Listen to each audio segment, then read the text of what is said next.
Hi girls, I hope you're having an amazing day today. Welcome back to a new episode of the Creative Purpose podcast. This is episode number 3 of the 3rd season, so I'm very excited to record, and finally I am able to record like really close to the last day I recorded an episode. And today we will talk about why it's important to worry about yourself, about your well-being, and why that affects somehow your work and your creative process. So first I want to do like a little recap of my behind the scenes. I finally finished the project of Blissogirl, the final project, the one I talked to you about in the previous episodes. And if you follow me on Instagram, which is the creative pod, that's the name, like the.creative.pod, the creative purpose. Sorry, I don't know what I'm saying, but I will leave the link down below. So if you follow me there, you will see that I posted about this on stories, and I let you be the first ones to see what the project was about, which is the Language Delight Journal. If you're interested in language learning and you would like to read this journal I created for Blissogirl, just go to Blissogirl, my Instagram account, or blissogirl.com, which is my website, and there you will find links to read this magazine, which is called the Language Delight Journal. And this magazine-ish styled thing is infused with my style, my eclectic style. Is infused with useful articles for you to incorporate in your language process and a lot of inspiration. So it's not like this is how you can learn 3 languages in 1 year, or this is how you can master grammar in your target language. This is mostly in relation to language delight, what it means to have a language delight, to be having a beautiful experience when learning a foreign language in a calm way, following your own alignment, like what you really want to do with this language, and following your process in a calm way. Also respecting your seasons, the different seasons of your life at the moment. So I really wanted this magazine to reflect all my work and all my reflective process during the past months in relation to language learning. If you want me to talk more about language learning and why I think it's important to respect your boundaries, to respect your alignment, your seasons in your life, then tell me. I will do a podcast episode talking more about this. But yeah, so that is like a little bit of my behind the scenes. And also I've been reading a book called The Artist's Way, I think it's called in English. In Spanish is El Camino del Artista, which is a very good book. It's from Julia Cameron. She wrote it, and I think it's been helping me a lot. And also I've been taking 2 courses on Domestika. I've always been interested in taking Domestika courses, but finally I was able to enroll in 2 of them, which are about writing a novel. So I'm very excited because finally I've been able to craft or outline somehow a new novel. And when I started doing the course, I had no idea what I wanted my novel to be about. I wanted to write a novel, but I didn't know what to write about. I already wrote 2 fan fictions that are complete. They are ready. They are ended. They ended already. And I also wrote 2 novels. So one of them, the 2 of them are very young adult style, like that is the genre. But I wanted to write a new novel, more adult, like not young adult, but more adult. And I didn't know what to write about, and doing these courses, or just the first one, and the second one I haven't started it yet. But during the first course, I realized that indeed I had a story on myself that I wanted to write about.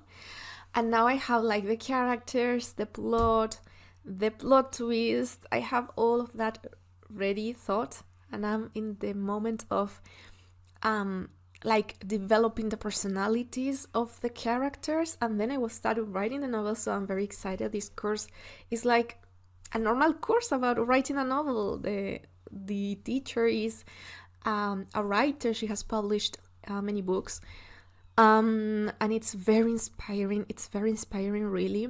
So I've been working on that during the nights. I wanted to work on my novels and try to develop my writer side as a side thing, but I didn't know where to incorporate that in my daily routine, because in the mornings I have my morning routines, which is something I will talk to you about in this episode. And during the afternoons I work or do home chores. But then at night was the only moment I had available to work on this, to do the course, the writing a novel course, and also developing my new novel. So I'm very excited about that. And yeah, so I've been working on my creative side, which at the same time has been helping me to develop what I want to create in the future. So stepping aside, stepping far away from the Blissogirl era of my life. Now I'm stepping into a new era, and I didn't know what was I going to do. But I'm much clear now on what I want to do. I'm much clear on what steps to follow then. And I'm very excited. Today, I will start working on that new thing. So I'm very excited. And that new thing has a lot to do with the Creative Purpose podcast. And I can easily intertwine both things, so it's going to be very, very exciting for me to try this and also to create this for you if you're interested in that. So yeah, that's my introduction. I hope you had a little bit of you went inside my creative purpose, my own creative purpose. We all have that. I think I never told you why I named this podcast The Creative Purpose, but that's one of the reasons. Each one of us have a creative purpose inside, and my creative purpose is creating things like courses and novels and writing and recording my podcast. And inside of you there's also a creative purpose, and maybe you've been working on a 9-to-5 or doing other things that are not very creative, but deep down you know that you have a creative purpose that it's developing little by little. Every time you listen to my episodes, or every time you watch YouTube videos, or every time you read, or every time you watch a TV show, every time you sing, every time you dance, there's a creative purpose inside of you that needs to be developed. So I hope that this podcast and the things I create in the future help you to develop your own creative purpose, because I know that is inside of you right now. So now let's start. And the first thing is the stigma around taking care of yourself and your well-being. Okay, I'm back. The thing is, my neighbor went out and her dog always barks and cries when she's out. So I had to stop it for a while, but apparently she's going to keep on crying, and she's like that the whole day. And I understand her. She misses my neighbor. But so if the sounds is there, I'm so sorry for this. I will keep on going with the podcast episode. So I wanted to talk about the 3 things that I think are important when thinking about the stigma around taking care of yourself, especially when you are an entrepreneur. Because let's think about this. When you work in a 9-to-5, or when you work in a real job or in a normal job with your schedule, your boss, your different tasks, your duties, you tend to take more care of yourself, because you know that you are working very hard to have your money, to earn your income. So you are working hard. And when Friday arrives, on when you are in your weekends, you really take care of yourself. You recharge, you rest, you sleep. Maybe you have children, or you have to take care of other things in your house, but you try to rest, because you know that on Monday you have to go to work again. And then when you take your holidays, you take your holidays in a very sacred way. You go to another country, you go to another city, you go to the beach, you go to the mountains, and you really recharge and rest. But when you are an entrepreneur, and I think many entrepreneurs can relate to this, it's harder to think on taking care of yourself because you say, okay, I'm working in something I like, so this is like taking care of myself. Therefore, I shouldn't be like taking breaks. I shouldn't be taking more care of myself when I'm already so privileged that I have the privilege of working in something I love and deciding my schedule and the tasks I will do. So it's very hard to take care of yourself when you're already doing something that you feel like you shouldn't be doing, like you should be working on a 9 to 5, you should be doing something different or doing like working on a stable job. So it's of course hard. So the 3 points here is that it's like more important to work. This is one of the 3 points. This is one of the 3 points in the stigma. Like, it's more important to work. So if it's 10 a.m. already or 11 a.m. already, and you have to eat your breakfast and then you have to work because it's already too late, or it's 1 p.m. so you should be working by now. You can't take care of yourself because it's already too late. And I think this stigma is something that happened to me and maybe to you also, like thinking that because you have to work or because it's too late or because it's this specific hour, you should be working by now and you can't take care of yourself. You can't do your self-care routine, your meditations, your yoga, your workouts, or going out for a walk. You can't do that because you have to work. It's already too late and you need to work and you need to prioritize your work. And that stigma needs to go out because it's never too late to take care of yourself and it's never too late to work. Maybe, yes, you have a client and you need to have a call with this client. In that case, of course, you can do your self-care routine afterwards. The thing is to take care of yourself first, because if you don't do it, no one will do it for you.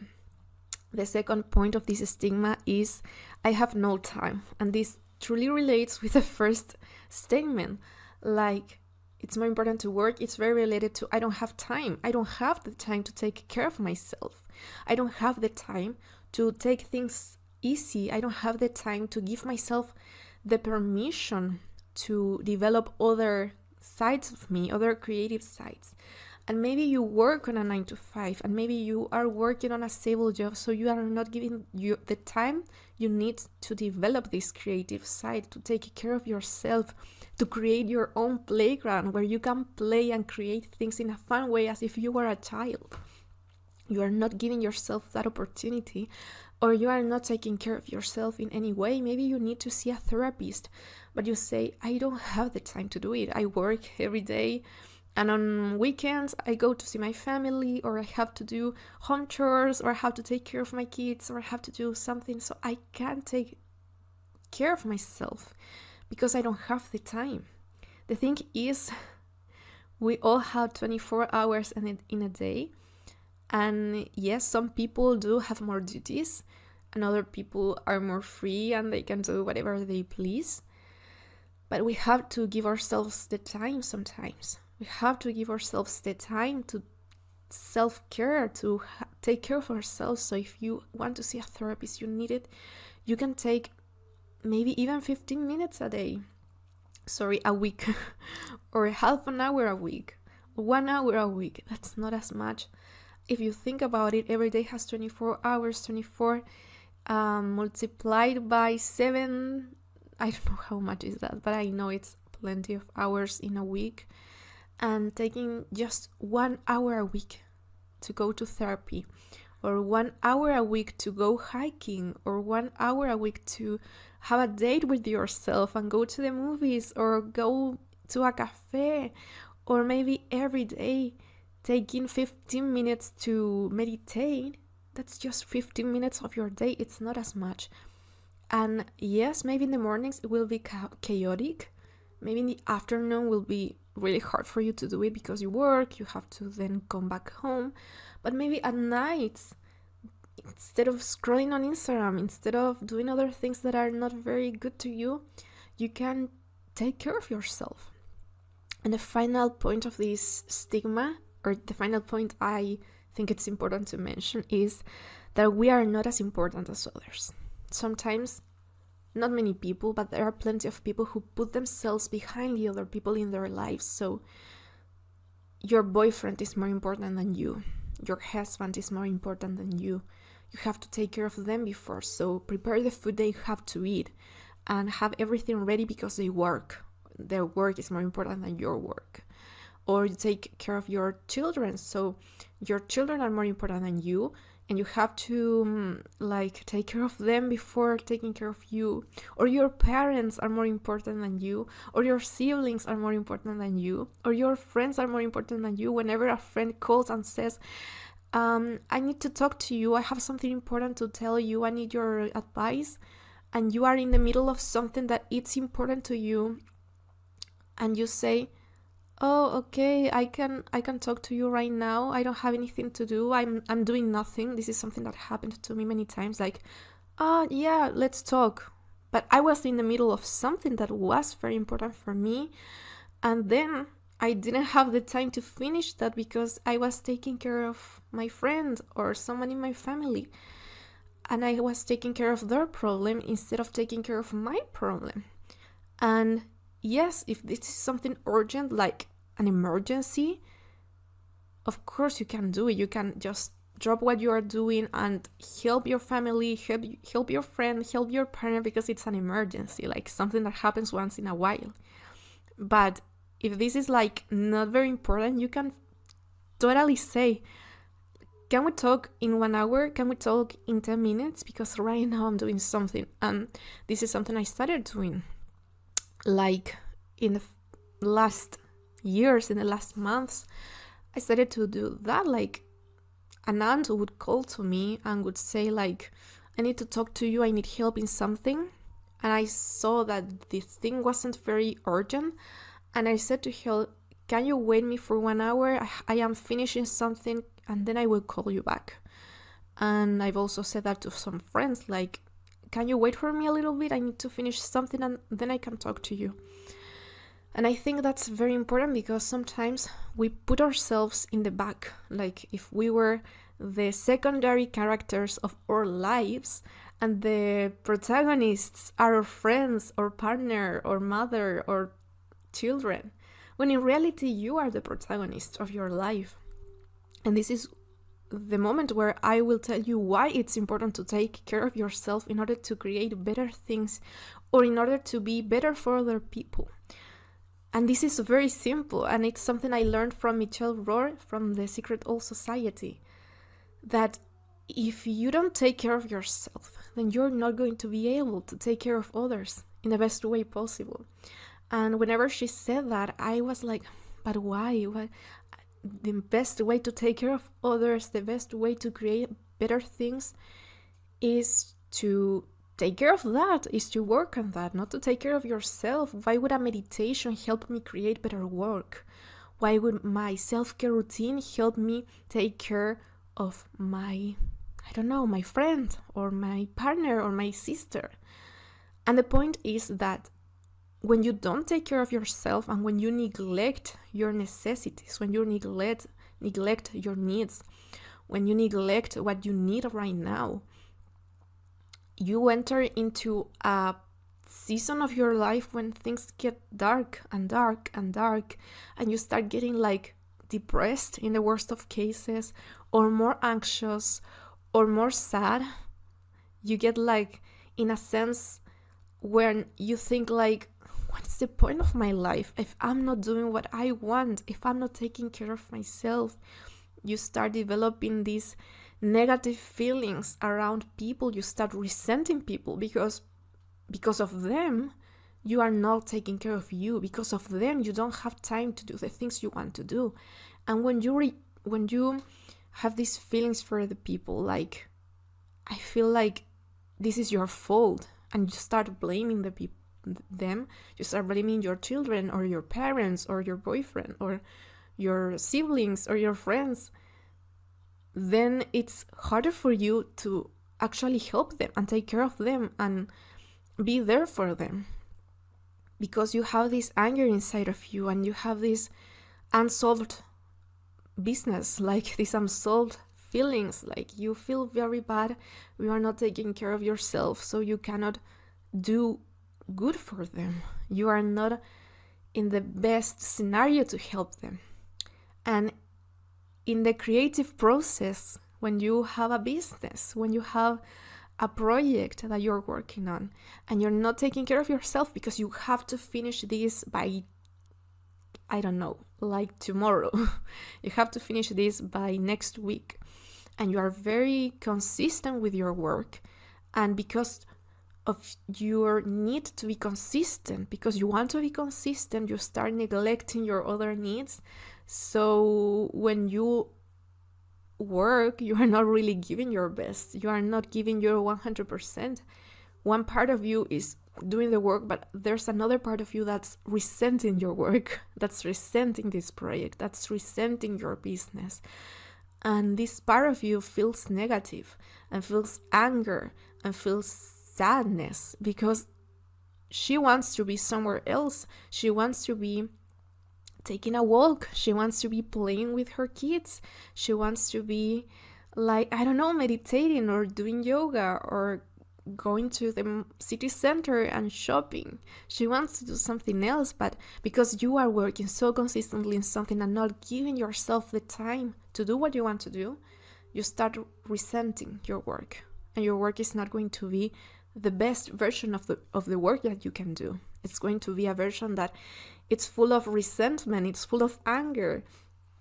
Even if it looks beautiful on the outside, even if it's a very good design, if it's a very good song, if it's a very good project, inside there will be like this tense aura, this chaotic thing that maybe people won't see at first sight.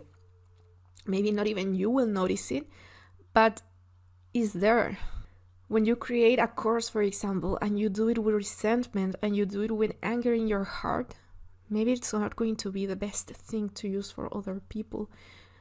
People will notice somehow, like this course was made in a rush. This course was made with the person a little bit angry. Like, I feel like this person is teaching me, but in an angry mood.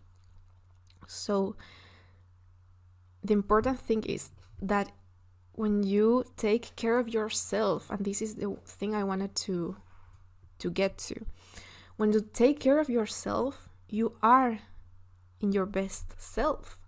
So you start nourishing your highest self little by little, and you start feeling more positive. You start feeling more excited to do things. So when you sit down to work and do your things, you feel excitement, and you can create from your heart. You can create from love instead of fear, instead of anger. So you start feeling more excited to work, which then translates into creating better work because you were inspired, you were excited, you were happy doing the work. And it's the same with people. When you are happy, you can give better advice to your friends. You can help your friends with a smile, like in a very honest, in a very beautiful way, because you are happy. So you can help your friends from your happy side, from your positive side. When you take care of yourself and you take care of your needs, then it's easier for you to give your best to others. When you take care of yourself, you will be able to provide your kids with the things they need, but with your better face. Like, you won't be losing control. You will have more patience. That's what I think. You will have more patience because your heart will be full of the things that you love to do, and you will already be taking care of your needs. So then you only need to take care of them. And it's the same with your work. When you take care of yourself, you are your best self to create work, to help other people or to inspire other people. And so I think the best way to take care of yourself is creating a routine of self-care. And you can do your routine in the mornings or in the afternoons or at night. It depends on your schedule. It depends on when it's better for you. If you can wake up very early and earlier than the moment you already wake up, like maybe 5 a.m. or 4 a.m. I don't know, it depends on you. But if you can do it and you want to wake up earlier and do your self-care routine before you start doing the other things in your day, you can do it at that time. If you think you have like 1 hour, one free hour in the afternoon when no one is bothering you, you can take that hour and claim it as your hour of self-care. And if you are an owl and you like to do things at night when everyone is sleeping and you really enjoy doing things at night, you can totally claim a part of that time for yourself and do your self-care routine there. Maybe your self-care routine won't be every single day of the week. Maybe you can do it 3 days of the week, 5 days of the week, or only on weekends, or maybe just 1 day. But try to be serious with this and try to say to yourself that this is important for you. This is important for you because it will help you create better things, work in a better vibe, and also give more to others in a way that it's not sucking your needs, it's not sucking your own time for yourself. Something I've heard people do sometimes, it's like 1 day of the week or a couple of days of the week, they take their children to childcare, or they take their children to a family's house, like your mother, the grandma, I don't know. If you don't have kids, maybe, and you live with your partner, maybe you can tell your partner, like, at this time of the day, I want to be alone. And I don't want any other plans to overlap in top of this time. Like, if you want to go out and buy groceries, we can do it, but after this time or before this time. If you are inviting someone home, please do it after this time or before this time, so that I can still have this time for myself. And you can include whatever you want in your self-care routine. This is very, very private, personal, optional. So in my case, I will share my self-care routine, the one I'm doing since the beginning of the year, and it's been really, really helpful for me because thanks to it, I've been allowed to connect again with my creativity and connect again with my desires. And I've also been unblocking some things that I never thought I would unblock. I will share some of that later. But my self-care routine, it's in the morning, mostly. So during the mornings, I wake up, I do some facial yoga, but I start with like my body, the body part of facial yoga. If you haven't done facial yoga before, if you don't know what's that about, it's like training your face muscles to get more oxygen, to get more nourished, to absorb your creams better. And when you train your face muscle as if you were training your body, you get toned. So your face gets toned, more toned, and you decrease the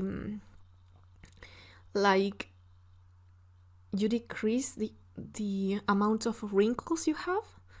Also, it helps you with your acne if you have acne, and it has helped me a lot with acne.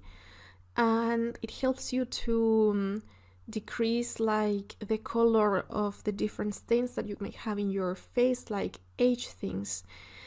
So one part of your facial yoga happens with the body, and you have to wake up your lymphatic system. So I started doing my lymphatic system exercises with my legs and the rest of my body, and then I go to do some yoga. So I practice yoga every single day when I have the time. This year I've been trying to practice yoga every single day, but so far I've only been able to practice yoga 5 times a week. So there are 2 days I don't practice, but it's like very random. If someday I'm very, very, very tired, or I'm very have many things to do, I do not do it. but I try to practice every single day. And then I wash my face and I put my creams and I start doing my facial yoga exercises from the morning. And then after breakfast, I do a meditation. So I always do a meditation. I have like a list of meditations I've purchased or I've downloaded for free from the people I follow online. So I have many of them to look for, to choose for. And then I do my tapping session, the thing I talked to you in the previous episode. And doing tapping every day, it's been really, really helpful for me because it has helped me, indirectly, it has helped me to unblock some things that I never thought would be possible to unblock thanks to tapping. But I've been having less fear of bugs. For example, I hate mosquitoes. I hate moscas. I don't know how to say it in English, but mosquitoes, I think that's the most similar thing. And the other day there was one in my curtain, the curtain near to me when I was working. And somehow I related that experience because this bug was sleeping. It wasn't awakened, it was sleeping. So I made a connection and reminded me of my cat, or not my cat, but the cat of my family when she's sleeping in the bed, and it looks so cute. Somehow when I saw this mosquito, this mosca in the curtain, I was like, I thought, it's so cute, it's sleeping. And that was so weird. I was like surprised that I got that image or that emotion, that feeling, because I hate bugs. And then the other day I saw, how do you call this thing? Ladybug. I saw a ladybug. And it was not the normal ladybug. It was like a mutated version of ladybugs.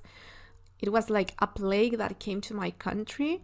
And it's like these big ladybugs that are very ugly. So I saw this ladybug and my body was like, oh no, there's a ladybug, I want to run. And I ran. But as I was running away from this ladybug, I was like, but I'm not really scared. Why am I running? So things like that have been showing me that maybe I am blocking something, like my fears. I am getting better somehow thanks to tapping, and the tappings are nothing about bugs, are nothing about your fears, are nothing about having phobia to something. They are like healing tapping sessions, like healing from injustice, healing from humiliation, healing from attachment to someone. And I was healing from my fears, the fears I've been having all my life. So that's very weird, and it's very healing for me. So I'm very curious to see myself at the end of this year. How would I look like? How would I feel like? How would I act at the end of this year if I keep on doing my tapping sessions every single day?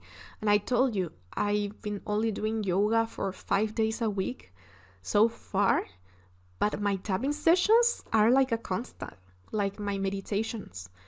I've been doing them every single day. If I don't have much time, I do a 3-minute meditation, which is the shortest I have on my phone. But if I have the time, I do longer ones. But I don't stop doing them because they are very helping me. So really, it's been helping me in many senses. And that's why I think that doing this is healing me. And it's also improving my life. And it's improving my creativity, my work, my desire to do things, my desire to help others, because I feel better with myself. And during the night, I also do like a short self-care routine, which again includes putting my creams, my face creams, and doing some massages, some facial yoga, and then that's it. That's very short. But I try to do that every single day because I see how it helps me. And there are some other practices that I do in my day, but these are like not so much self-care, but I feel them as self-care, which is like, I don't know, like whenever I'm working in something that's very mechanical or doing a home chore like cooking or cleaning, I like to listen to podcast episodes and I like to listen to music that I love. And that in itself, it's like a self-care practice. And I do it like unconsciously because I'm doing that at the same time that I am doing something that I need to do, like working or cleaning or cooking. But it feels like somehow the work is less heavy. It's like it's lighter. I feel happier doing that. I feel like I'm having some fun because I'm listening to my favorite podcast, I'm listening to my favorite music. I even dance sometimes when I'm cleaning, so it's really fun. I think that if you take care of yourself, your work gets better. You have more excitement to do the things that maybe you don't want to do in your daily life. Like sometimes I hate washing the dishes. That's something I hate doing. But since I do it while listening to music sometimes or while listening a podcast, it doesn't feel like work. And I can be there washing the dishes more time because I'm listening to my favorite songs. So it's been really, really a moment of enjoyment for me. And I think that you can also create your moment of enjoyment, your moment of self-care, if you use your time. And also, even if you're working, if you're doing some administrative work or you're doing home chores, then you can totally include something that you enjoy doing to create this special area for you. If you play with your kids, maybe that's something you have to do to take care of your kids, like play with them or feed them or, I don't know, help them get dressed. You can maybe put your favorite music. Or if you work on a 9 to 5 and you have like a short break in a moment, listen to your favorite music. You don't need to be doing more work or work extra hours if you don't want to. You can totally give yourself the time to relax and listen to your favorite music, watch a movie if you can do it. Go to your favorite cafe if you want to work there and if you have the money to pay for a cafe. So yeah, that's what I wanted to tell you in this episode. I thought this episode was going to be shorter, but it wasn't, apparently. And right now, I want to tell you what I forgot to tell you in the previous episode, which was my recommendation. My recommendation for today is the I Nori Love Wagon reality show. This is a Japanese reality show that I really like, but I need to do a disclaimer here, or I don't know, but this reality show is a little bit raw. It's a little bit extreme sometimes.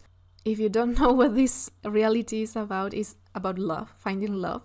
There are 6 strangers who go in a bus, or the love wagon, which is a pink wagon, a pink bus, and they go to a journey to different countries. So in Netflix there are 2 of them which are in Asia, so they go to different countries in Asia, and the 3rd season is in Africa, so they go to different countries of Africa.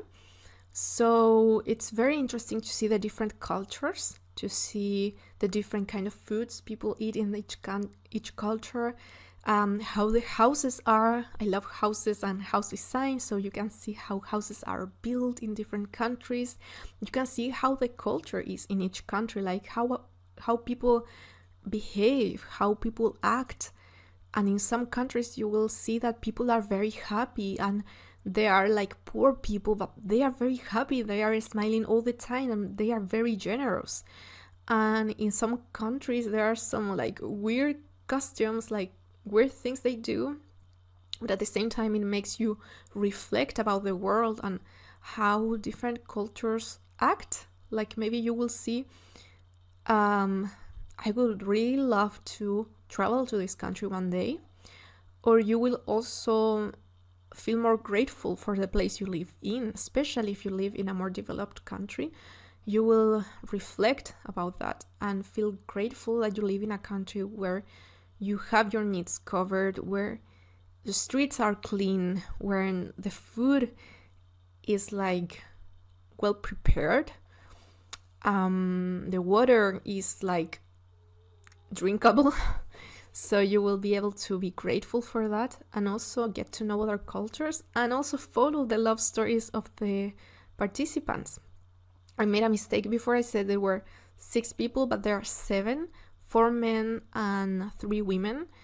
And they are like in their 20s, so they're young, they're looking for love. And as they are traveling this trip, which is the poor man's trip, something like that, because they give the participants like a low amount of money so they can purchase just basic things or very, very cheap food, and go to sleep in cheap houses, like cheap hotels. So it's like you see the cheapest things from the country, like where can you sleep if you are going with a low amount of money. And you follow their journey there and how they change. Some participants start being very shy, and then they end up declaring their love to someone in the bus. Some of them start being a little bit apathetic, like distant, but then they end up being very friendly. So it's a journey that it's not only about love, but about knowing themselves and improving themselves, changing the things that maybe are a little bit bad about themselves. And at the same time, you get to know cultures. So I really recommend that to you. If you are looking for watching some Asian reality shows, which are very fun, I love them, I really recommend you I Nori Love Wagon. The 3 seasons are on Netflix.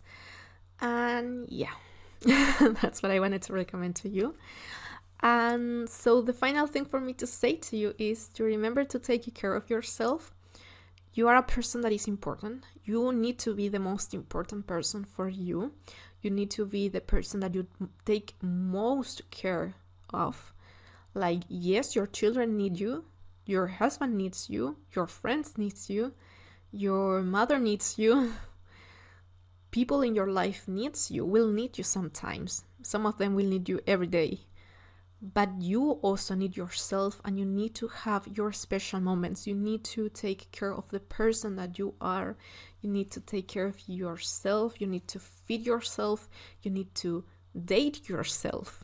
Take yourself to date, like go to the movies, go hiking, take a walk, go to a cafe, watch a movie in your house. Prepare yourself something that you want to eat, and prepare yourself this meal or this thing, this snack, only for yourself. Like, it's for yourself. Prepare what you want to eat. Go to the places you want to go. Do your self-care routines, and I assure you that you will start feeling better. You will start feeling like you deserve to love yourself. You deserve to take care of yourself. You deserve to have the best of things. You deserve to feel surrounded of love and care. And cover your needs before you try to cover the needs of other people. Help yourself before you start helping others. If you don't help yourself, if you don't take care of yourself, you will be taking care of others, but you will resent them someday. Someday you will start realizing that you need to take care of yourself. If you don't have yourself fully in the present, if you don't have yourself in 100% way, like maybe you are not going to be 100% happy, but you will feel happier than if you are not doing anything for yourself. And let me tell you that by helping yourself, you will help others better. So have that in mind and try to create yourself a fun self-care routine in the morning, in the afternoon, or at night. Maybe every day, one day, a week. That's up to you, but try to do it. So that's everything for today. If you liked this episode, please I would love if you could rank my podcast on Spotify. The thing is, I can only see the average of my ranking in Spotify. If there are 10 people that have ranked my podcast, I won't see who ranked it. I won't see anything of that. But I would love to just see that, to see how much my podcast is useful for you. So have a beautiful day ahead and see you in the next one. Bye!